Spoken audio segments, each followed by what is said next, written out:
Hey everyone, it's great to see you. Welcome back to the main track.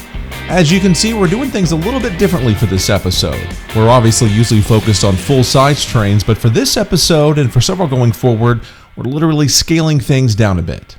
Now this here is a quick peek at my HO scale layout under construction, the MKT Sedalia subdivision set back in the 1980s. I've actually been working on it for quite a while now, but figured I'd start sharing some of my progress on episodes here on the main track. Now, one thing I have a lot of are covered hopper cars. In fact, that's my favorite kind of freight train car, and of course there were plenty of those on the Katy Railroad.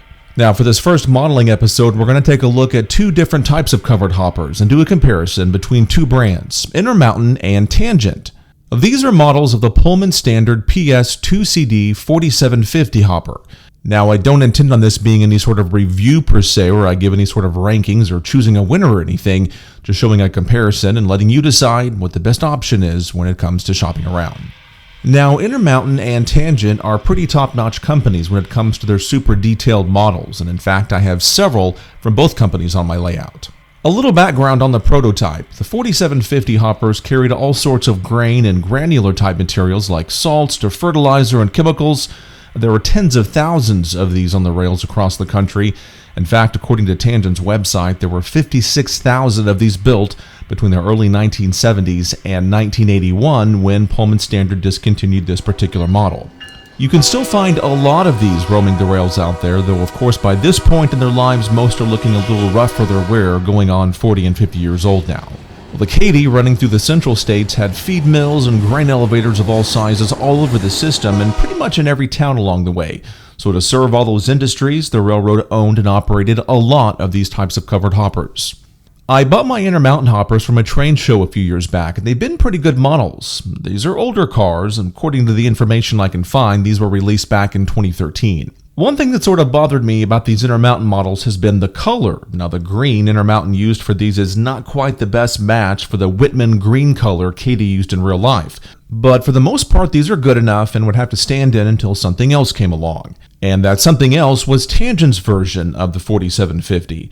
Now, the company came out with it in the spring of 2022, at least in the way of the Katy painted models, and I purchased some of these to see how they compared to my Intermountain cars. When I got these Tangent models, the first thing I was impressed with was the color. It's pretty much spot on. The green and yellow shades here are accurate, and you can definitely tell the difference when compared side by side with the Intermountain. Now, I got these because of the color, but with the Tangent cars, you definitely get a lot more detail that the model maker is known for. Let's take a look at some of those differences. First of all, the crispness and the detail of the lettering on the Tangent cars is top-notch, very sharp. Well, the Intermountain lettering is fine, especially you can see on the larger markings, but on a lot of the smaller reporting marks and data and numbers, things like that, it's not quite as defined. Now, both the Intermountain and Tangent cars have the appropriate 36-inch metal wheel sets, but the Tangent cars have the animated roller bearing caps that roll with the wheels. Now, they send along a package of replacements, which is pretty nice if you lose any, but I'll be honest, I hope that never happens because these things are pretty small.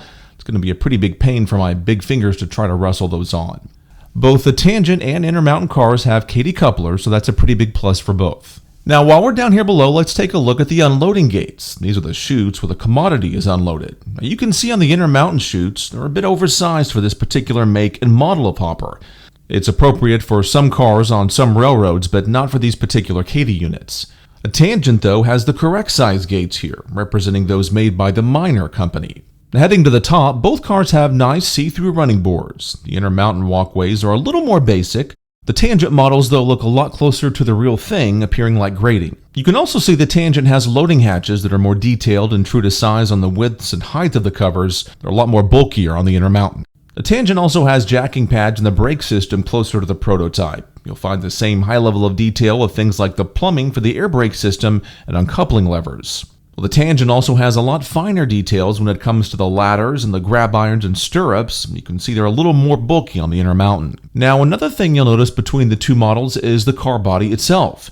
You can see the Tangent model includes the ridge line running the length of the top and the bottom of the hopper. You can see that just above and below the large MKT letters. On the Intermountain, though, the detail on the body is not there. So with all of this, it boils down to you get what you pay for. As we pointed out, it looks like the Tangent models come with a lot more details than Intermountain. And with that, the Tangent cars usually run a few more dollars in price. But the price difference is not really that big, and you do get a lot more for those few bucks. But if those things like the exact color shading or an abundance of details aren't a big deal for your eye, then you may feel it's worth saving a little cash. So what do you think? Overall, would you rate the Intermountain or the Tangent as the best model of the PS4750? What's your experience been with cars from these two brands? Just leave a comment or question down below. We'd love to hear from you. Also, let me know if you'd like to see more of these comparison videos of models, and let me know what models you'd like to see featured on this. Alright, so we're going to go ahead and wrap up things here on this different note. Until next time, thanks for joining us here on the main track.